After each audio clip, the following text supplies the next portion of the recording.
beautiful people, and welcome back to Her Blueprints podcast, where we share stories from women engineering tomorrow. And I've got another guest here with me today. Thank you so much for making the trip to come, because I know we've been talking about it for a while and trying to get our schedules to align. So I'm like grateful that they finally did. Yeah. I work with Danny as well, and I've had people say, "Oh, you should have this person on your podcast. You should have this person on your podcast." And I'm like, well, I work with so many amazing women.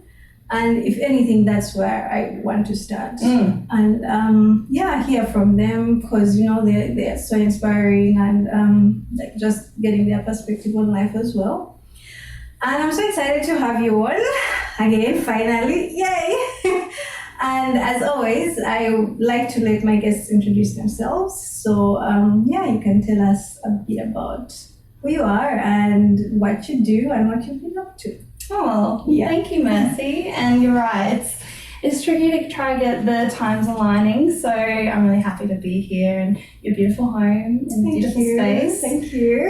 That's very kind. You're welcome. My name's Danny, and I am an engineer, very general engineer, so specialist generalist is what I've been called, coined. I graduated in 2020, so it's been 5-6-ish years that I've been working. Born and bred in Sunny Coast. I've moved around quite a lot, but currently residing in Townsville, North Queensland. Have a very interesting daughter. She's 6 going on 17 and keeps me on my toes. And my life is really working and hanging out with her and cooking, and just there's lots of different things about me. So I'll leave it at that. Cool. You said special. You said general something. Yeah, could you say that again? Yeah, specialist generalist. Specialist generalist. Okay. Yeah. That's really cool. You said you studied engineering. What kind of engineering? Yeah, so I did civil. Okay. And I did it at University of Newcastle, which at the time was a very, I think, some sort of ranking in Australia for leading, and they've got a very strong geotechnical facility there, and they do a lot of commercial lab testing for different places around Newcastle. So that was probably the biggest draw card for me to study civil engineering there.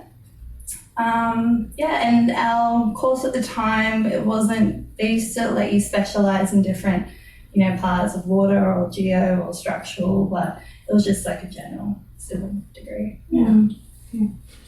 And where did you, we can also start, I guess, from, is civil engineering something you always knew that you wanted to do?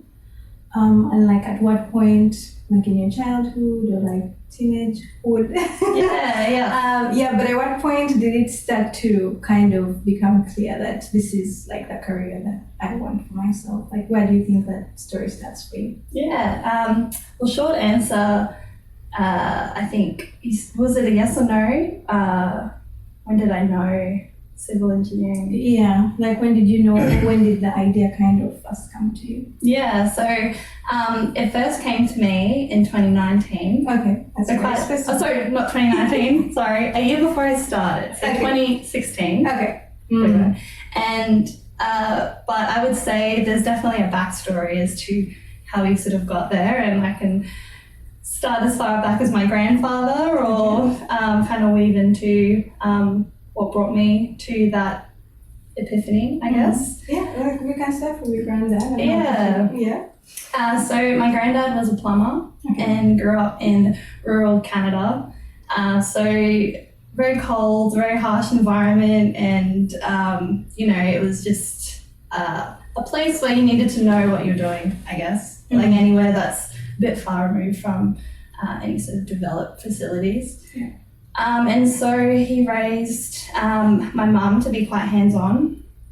And so I grew up with a very hands-on mum, and she very practical, very handsy around the home. My dad very, I wouldn't say doing things around the house was a strong point. Not mowing the lawn, not fixing the car, not really, So I had a very strong female lead growing up. And I think that played a bit of part into my foundation and what shaped my upbringing. And then I would say in school, I was, really enjoyed maths. I think that's quite a common trait.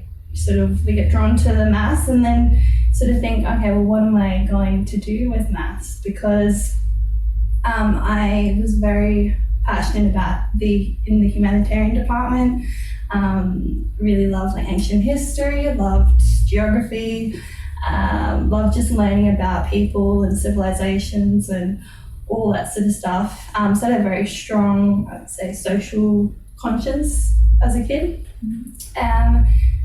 And then when it came to choosing what courses to do in school, didn't really know what to do with maths. And I never really thought of engineering in school. I think at the time it was strongly associated with the sciences, and I didn't take any science in school, no physics, no chemistry, no biology. Just wasn't very interested. And so I ended up enrolling in my first degree in economics. And I thought, quite generally, I care about social things and I'm good at maths, and I'll just try and weave this into the world of economics, which I did. I did a couple of years at UQ, and it got to the point where I was halfway during a 4-year bachelor and I was looking into internships and things like that, and I realized I don't really want this lifestyle. Yeah. I don't want to be in a cubicle, which was the road I was heading was in quantitative analysis, very statistics, maths, and you're just kind of like a brain in a vat scenario. So I realized that that's where I was headed, and I would prefer to see more sunshine and be outside, have a bit of a mix, not to be so inside. So put a pause on that degree, and my partner at the time got a job in Newcastle. So I was like, okay, I think this is the universe telling me just, have a little think about what I'm doing. Went to Newcastle, and we're driving down. For anyone who's been to, have you been to Newcastle? No. Beautiful, highly recommend. Everyone in the world should visit it at some point. It's just a beautiful town, founded on the old steel production, so very blue collar, I guess, industry, but very gentrified over the years, the last 10 or so years, it's really blown up. But it's kind of like a mining town meets the beach, so really, really pretty. Cool. Sort of driving down the road that links the airport to town, which kind of passes through where the coal trains kind of meet the port. So you see all the big machinery and the conveyor belt things that take the coal into the ferry area.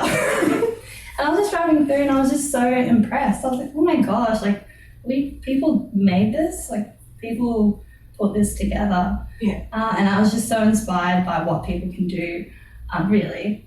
So that was kind of the little seed, coupled with living in the town that had the great university for civil engineering, kind of just led me to, switching degrees. So that was 2016, that was just before, and I enrolled for the following year. So it's you've kind of always headed towards the mining from the start. It's interesting that you mentioned that you are really good with the humanitarian stuff as well, and because when I was in school I wanted to do physics, math and literature, and I'm like, no, you can't do that. You can't do both. Yeah, you can't. Not allowed. It's breaking the rules. Okay, and so they were like, no, maybe economics, which is interesting. So you kind of were like, because I guess that kind of analytical kind of finance thing makes me think about Silicon Valley finance girl. Yeah. That's not what I'm after. Yeah, and when you were in school, were there particular courses that like you really, really like enjoyed in the civil engineering, and why? Yeah, and I'm asking because sometimes I'm just very interested because for a lot of people, myself included, the things that we thought we liked in school or that we were maybe really good at in school, we didn't end up in those fields. But for you, it's kind of like you've been on this kind of mining trajectory from the start. So yeah, like I want to hear a bit about that. Yeah, definitely. It's interesting because although at the time mining, the industry of mining is what drew me to engineering from seeing all the infrastructure. Originally, I was actually very passionate about transport, and I really wanted to work in rail. I loved that it ticked all these boxes for me. It was the most, environmentally friendly mode of transport, provides a public service, and I think too, well for me, I always grew up catching public transport. Just as a part of, I don't know, our family's culture. Mum wasn't much of a driver and my dad wasn't around much, so we were always kind of getting from A to B, and it provided me that part of independence, I guess, as a kid, being able to do different things on my own. And so when I was studying engineering, we had a transport course, and then I just loved it. I loved how, I guess, to be honest, it's a little bit simple, I would say. Like road pavement is not to, make it crude or anything, but, quite standard sort of. It's not water, guys. It is not water. No, I'm making the reference because I found anything that moves really hard in school. Yes. Yeah. Very difficult. And I think that's what made me not do anything, no mechanical engineering, because I don't want moving parts. Yeah. Keep it still, keep it simple. Yeah. So yeah, I would say transport was probably my favorite. Okay. And yeah, that kind of set me up for my placements and things after initially when I started. Yeah. And what kind of stuff were you doing, like when you graduated from school? Like what kind of roles were you taking on? So when I was when I first went to the uni, I was involved as a class leader. I think most unis have them now.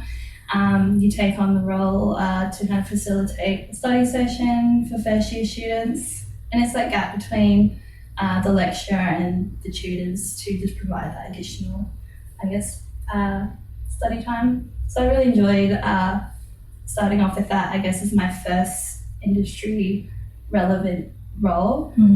I then got a job as assistant project officer at the uni, and that was really fun too. So working within sort of like a technical services team, it was really just doing small jobs around the uni to kind of keep the maintenance up.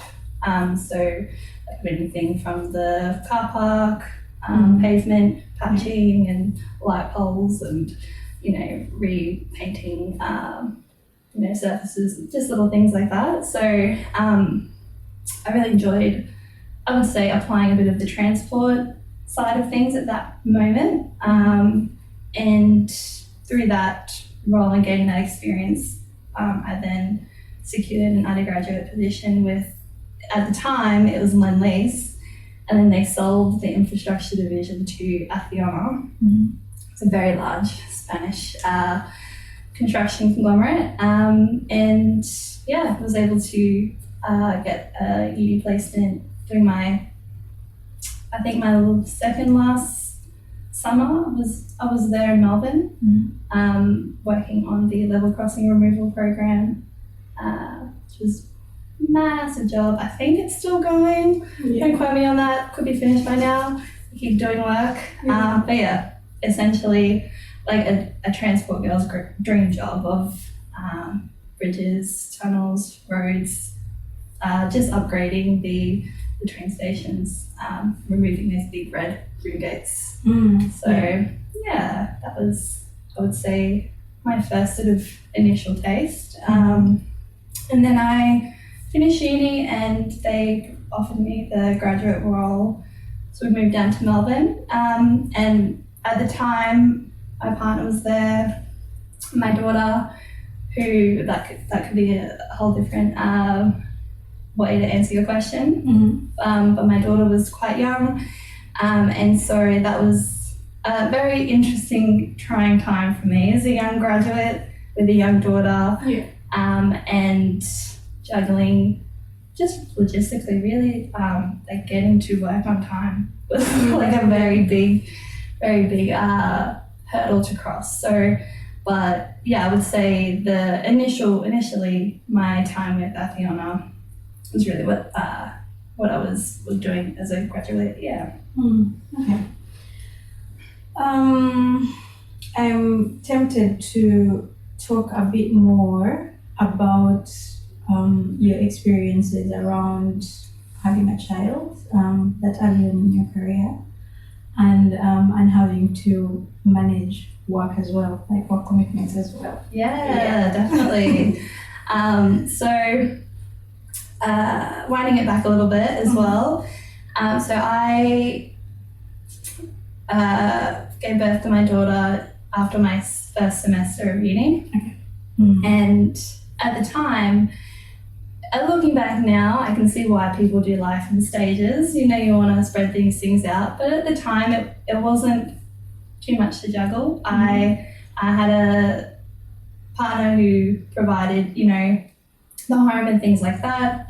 We had a daycare at the uni, so I was able to take her to my classes if I needed to, pop her in if I had to go to like a lab, and kind of just work around, the uni schedule. And I did that during my time at uni. After I graduated, however, my partner and I split, and that's probably when the real hurdles kind of popped up for me. It was really just if I wanted to pursue my passion at the time in transport, it was construction industry. So you've got to be there at least by 7 a.m. to make it to pre-start and things like that, and I just physically couldn't get there because the daycare didn't open till 6:30, and I couldn't make those times work. So that was unfortunate that I couldn't spend more time getting doing what I wanted to do. But I was able to pivot into a different team where they work normal 9 to 5 sort of hours, and I was able to make it work that way. And that's what I think the profession in itself, we are problem solvers by nature. So it was never a big issue to find a way to make things work. Like in terms of my team and my managers, they'd always be more than happy to help me do what needed to be done. So which is That's very awesome. grateful. Yeah. Was that different? You say different team in the grad position that you took. What team was that? Yeah, so that was in digital engineering. Okay. Because the project itself was so interdisciplinary, you've got companies that are just there to do the drafting, the structural, the architects, and there's so many different pieces of the pie that were working to deliver this service, that they had a team just dedicated to essentially, we'd call it getting the right information to the right people at the right time, which is really just making sure that everyone had the information they needed, whether that was the latest LiDAR, the correct models, that they were integrated properly, that we were rolling out, the best sort of communication platforms, all these sorts, anything involved with managing the information, some part in between engineering management and information management kind of sat in there. Yeah. You mentioned that they were kind of like different teams before, like in the company where I took the grad position. And usually different companies might have like rotations for grads to do to kind of like try out new things and stuff like that. And I guess I'm interested in knowing what that process was like for you. Like, was it an easy process? Yeah. Yeah, definitely. No, you're right. I think typically it's really tricky to, when you're starting off, to get those boxes ticked of, what I'm contributing, but also like what different experiences am I getting, you know. And I was quite fortunate in the way that when I was initially in my team, it was an undergraduate role, and so the expectation at that time would be this is only relevant really while you're an undergrad, because it was with their engineering management division, which is really only like senior people. Like, come on board, get a taste, but you obviously are not an engineering manager, so we won't have you here like post-grad. And it wasn't until we had some Friday drinks that I was able to meet a manager of another team, and we got on quite well, and we were able just to connect and work together from there, and that really opened the door to me being able to have a rotation, I guess, and work with him, because I was able to get that management support. So yeah. I think that's pretty cool, and I think something that a lot of people live out in these kind of professional environments is that, like, there are certain chats you have like informally with people to kind of get the ball rolling, because even like as a grad, there's a certain limit to, or as an undergrad or grad, like there's a certain limit to things that you can and cannot ask for, or express that these are the terms on which I want to work, and if those terms are not met, you kind of just like, you think I'm gonna find something else. But that's really cool that you found people who are willing to listen and kind of back you up in that process. Absolutely. We can go next to kind of like significant milestones and challenges. And I know we've talked a bit about the challenges, but we can look back on that as well. Yeah, definitely. So I would say, definitely milestones for me was really making it through my uni. I think we can all appreciate how difficult the engineering degree is in itself. I think that was definitely the biggest in terms of monumental effort for completion, just compounded with having my daughter so young and just wanting to make it to that finish line. I think that would definitely be a big milestone. After that, to be honest, I think finding a way, I mentioned earlier, found it quite difficult, working in Melbourne in transport, and I was able to come back to Brisbane as a single mum, and I was able to come back to Brisbane and get support from family, even though that meant a shift in working in industry. So that's when I pivoted to mining. And I didn't realise it at the time, but all my friends from uni had gone into mining, and for me, I just felt like that was not an option.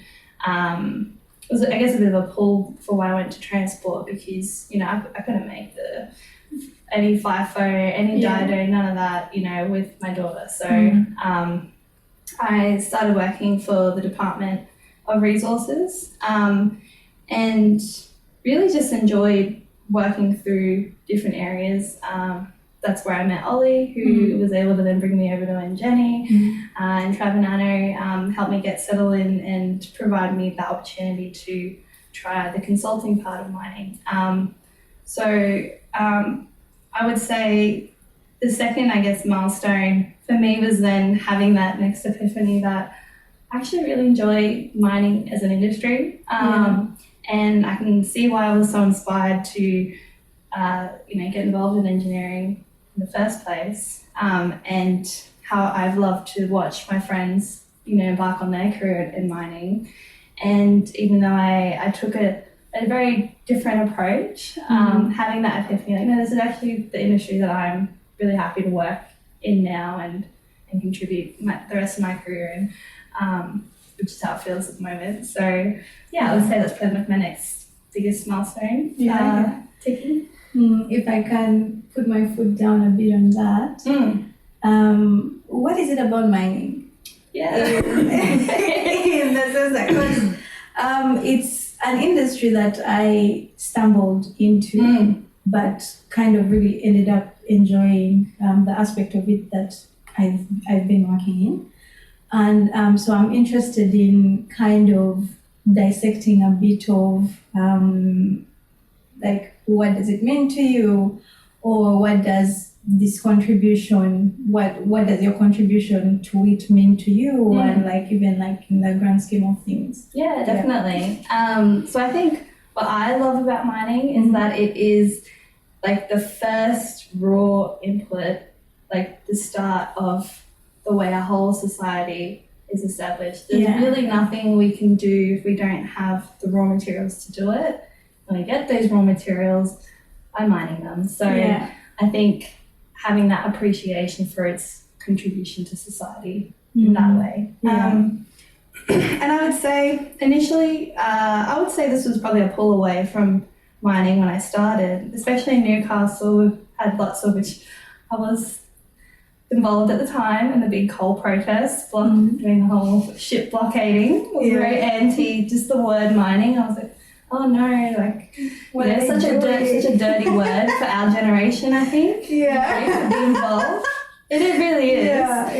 And I think that was, even subconsciously, I was so maybe closed off at that point to be involved in mining. And I think but what I think it's a core value that I've always had is like what's practical, what's the reality, and the reality is that we just need these things. We need these things, and this is how we get it. And so I sort of also have an appreciation that it can be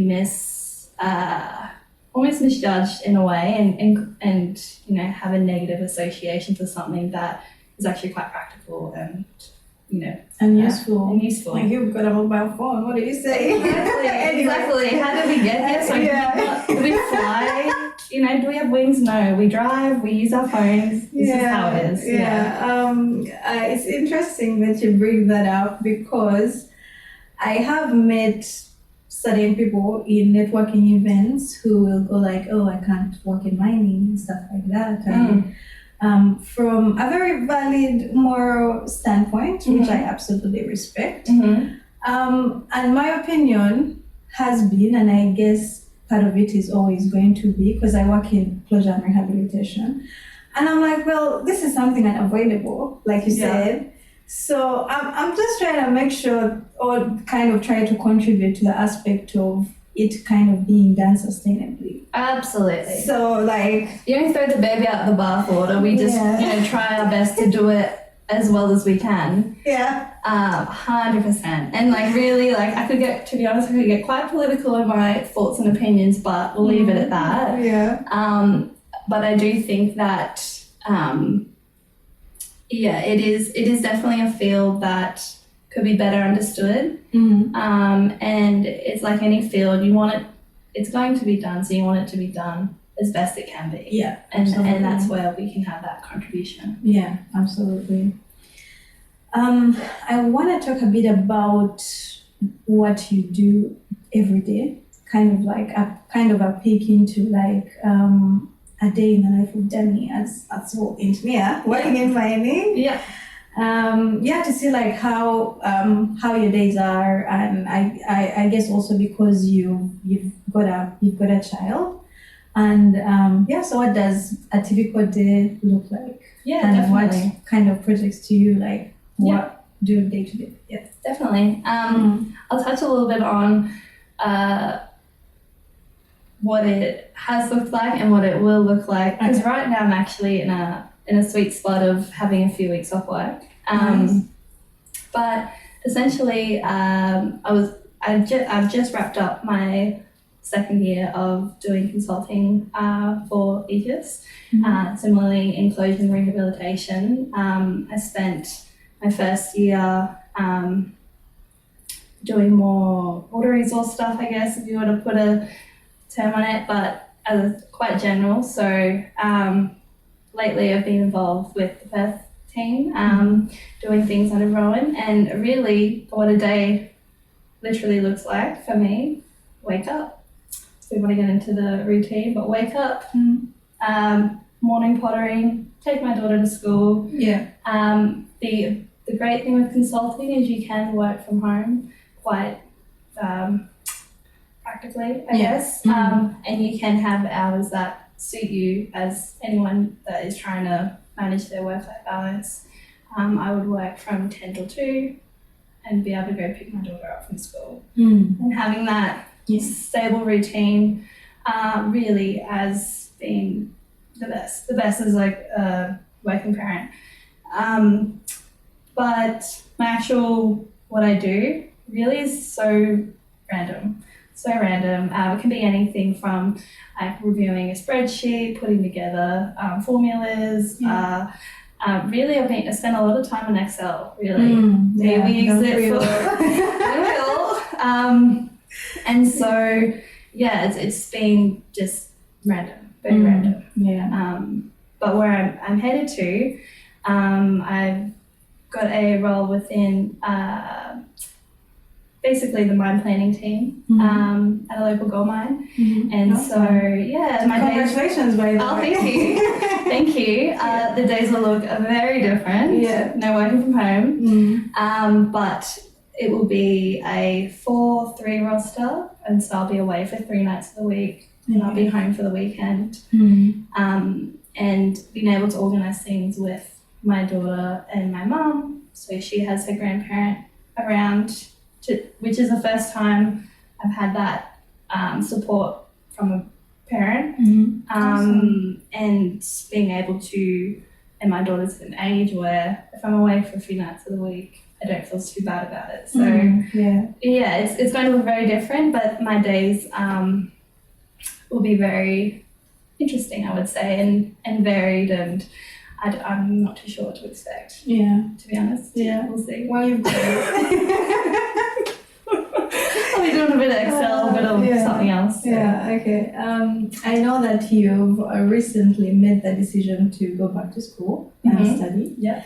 Tell me a bit about what you've chosen to study, and why at this point in your career have you made that decision? Yeah.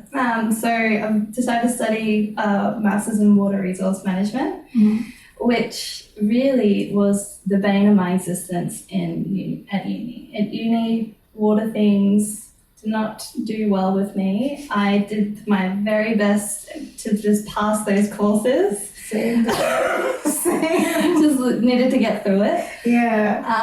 And it just so happened as I moved around working in different areas, especially in mining. It is such a big driver for so many of the decisions, and is such an important component of really the base for how so many different parts of mining are organised. And so that having the value of it becomes so apparent to me through my working experience. Also, when I was at uni, I did my honours paper, that big paper we have to write, in ways where I thought the island where my dad comes from could best defend themselves against climate change. And the key driver for that is access to fresh drinking water, like so many places around the world. So I think having that appreciation for fresh water and water as the life source of humanity, is kind of a very Danny holistic approach to my decisions, and that's another reason why I'd say I decided to go do my masters. Became a parent is very important, but also became a parent I didn't really know enough about it. So there's an area for improvement. I guess that kind of brings me to what are your kind of, I guess, hopes and dreams in terms of where you see yourself, or in terms of your engineering legacy? Yeah, definitely. So I think having taken such a broad approach to my career decision. I feel like I finally got to the point, also approaching 30, and don't really have more time to be, pottering around and starting different things. I just can't make the decision. So, but practically, but also I've gotten to that point where, I've come to the realization is where I want to be. I want to work in a local mine, and I just want to, show up, do my best, and just, become embedded in that place. And so that's really where I see myself for the foreseeable future. Awesome. What is something that you wished you knew at the start of your engineering journey, or something you would say to younger than first semester? I would say that you really can do so much in the way of, if there is something very specific that you know that you want to be a part of, you really can do that. You can jump on LinkedIn, you can find people that are doing that, you can reach out to them, meet them for coffee, go for a drink, find the people to really immerse yourself in specifically what you want to do. And I think it really is possible. I know it sounds so cliche, don't limit yourself, but really when you're just starting, you really do have the time to really go for things and take those risks. What would you say to someone who is considering the engineering field, and especially if it's a woman? What would you say to women generally thinking about STEM? You can totally be an engineer and have a child. You can totally do that. It is very possible. Don't think you have to choose having a family or having a career. You really can do both. When we live in a time where people are more supportive, I think, maybe than what you might think, to make things work. And I would 100% recommend family life is so doable with your career, and to because I just think it's very common these days for people to feel like, can I even have a family, and it might be I want it to be seen as just as relevant to having a career as it's all a part of your life, and it is possible. Obviously everyone's choice, but it is possible to do both. And I just want to make sure women know that they don't have to give that up if they are wanting to do that. So. Interesting that you say that, because when lots of women are having this conversation about feminism and what it has done for us and what it continues to do for us, it's usually very skewed towards career, or it's like a successful woman is kind of defined in terms, it's kind of defined in those terms of successful career. And it's like people that have got families or that choose families, it's kind of like, what are you thinking? Or like you're giving up a big part of yourself or something like that. And I honestly think what feminism is its choice. Yes. You can do both. And if you want to do something else, good for you, but there's no point in trying to make someone else feel a certain type of way for making a certain decision. 100%. Sorry, thoughts on that. 100%. 100%, really. And I do think that if we're going to go there, politically, I'm quite conservative, and also the strong family values I've had growing up is still very, very focused around having a family. And so I guess that's my mindset. And so I do think really, but the value of feminism is that we do get to have the options now, absolutely. And we should not feel inferior or lesson if we do want to prioritize having a family. And engineering can actually, especially in consulting, actually provide a really great work-life balance and give you options to work from home, and you can have children. So it's very doable. Yeah. I'll ask you about some of the things that you think this engineering journey has taught you. And it could be about work, it could be about people, like what are some of kind of your biggest takeaways so far? I think something that I feel like it's really helped me better understand in a weird way. It might seem counterintuitive because I think a lot of my friends from uni, they were drawn to engineering for the fact that it's not really that people. It has this I guess facade that it's not really like a people person role, but it's really taught me a lot about people and I think helped me better try and understand what people want and what people's motives are and how people best operate, because that all contributes to getting the job done. So I think it's really helped me kind of hone that in and I mean, still baby steps developing, but I would say that's been my biggest one. What, tell me a bit about how people work. I think, I guess there's the person and then there's their role. And I think it's really good to best understand both. I think knowing obviously the role that someone has in, say, they might be in a more senior position, so they're more of an approver or they're looking for certain things. There might be, a role within, say, a regulatory position, so they're sort of looking at other sorts of boxes to be ticked. So there's a sort of canvas, I guess, that people would sit in and theoretically, like what it is that they are, the role that they play within the job.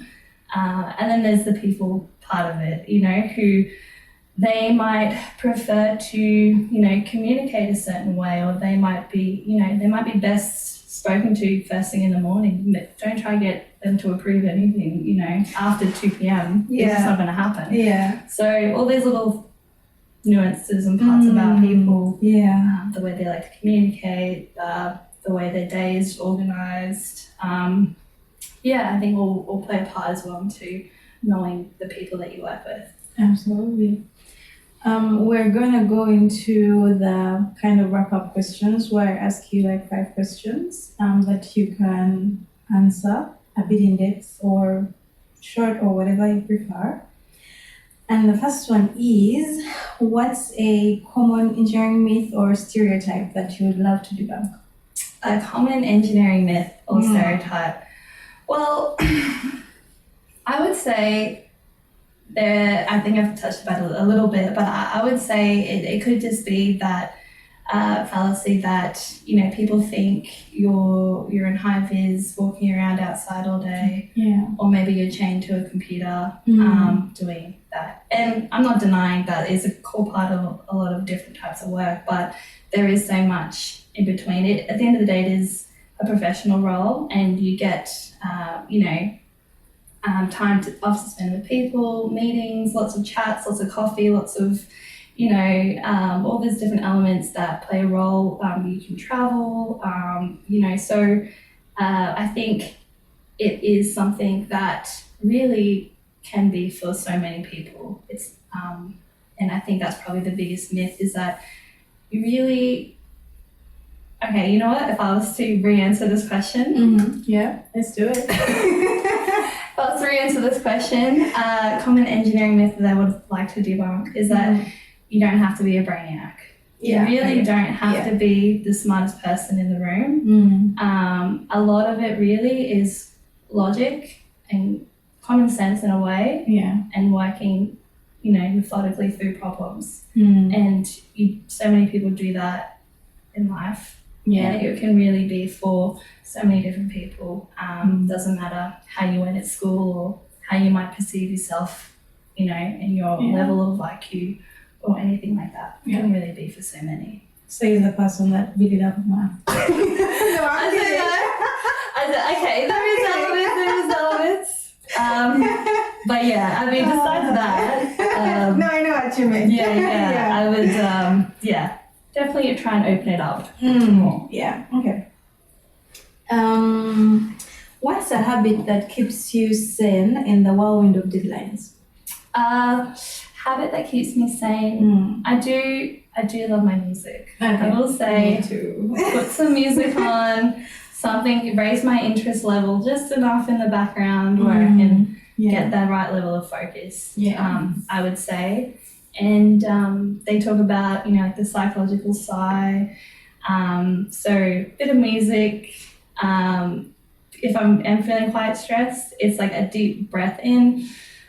And then when you can't breathe anymore, then breathe in more. Yeah. And slowly release that. And that's just a nice little like reset Yeah. that I like to do. Yeah. For when I feel like pressure's on a little bit. Awesome. What's something that you're learning or unlearning right now?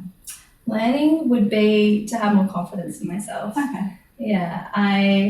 When I'm with people and I'm talking and I'm having a good time, no problem. I'd love to chat your ear off. But there's definitely moments, say, in where there's an expectation for me to deliver, which is core part of working. Yeah. And in a meeting, I can easily freeze. And so really finding that confidence in myself. Like, no, I've been learning this. I know this. I've worked. I'm prepared for this, So that's definitely a learning journey for me, is having that confidence. Where do you think the doubt comes from? The doubt? Yeah. Ooh, I would say maybe just, it is a bit of an inherent nature for me to be quite not sure. Yeah, guessy, not knowing things. Yeah. And then maybe there's some childhood wounds and some all sorts of stuff that goes on there. But I would say a bit of that. And then also, I hate to bring up the whole thing, but I really do think imposter syndrome can be a real thing for some people. And I think that could even be where a bit of doubt had come from for a good chunk of my career. Yeah. Well, you're doing such amazing things, and I hope you know that. Thank you. And I feel like from the moment I met you, I've always thought you were such a confident person. Oh, wow. So, I hope that's kind of like a reminder that, I've got this, I know these things. Like I went through 4 years of uni, did that with a kid. Yeah. And I'm going to do a master's as well. Like, you've got so many things stacked up for you to be like, I'm the shit. Yeah. I love this. Yeah. Thank you. Appreciate that. What's your favorite way to unwind after a long day? My favorite way to unwind would actually be to do the opposite. I love martial arts, and I've been doing MMA for a few years now, and I just love it. So very unexpected. I would say, something about, apparently different people have different, physiological responses to like hard contact. For me personally, it is a way that I can calm down a bit is by, punching someone or having them punch me. So that would be my de-stressor. If that's what does it, that's what does it. I go to I love to go to the gym, and sometimes I'll play basketball because sometimes I just need someone to push after I've had a long day. Yeah, just go. And finally, if you could teach one engineering concept to everyone in the world, what would it be? Ooh, one engineering concept. Yeah. I feel like this is such a Danny answer, but like the art of problem solving, you know? That's very valued. Yeah, really like working through, what are my knowns, what are my unknowns, working through like a methodical process. I think that in itself, I think is something that could be taught. Yeah. Is working through problems and doing that. Awesome. Thank you so much for making the time to come to the podcast. Thank you for having me. I really appreciate it. I really appreciate you. Yeah. And until next time, bye. Bye.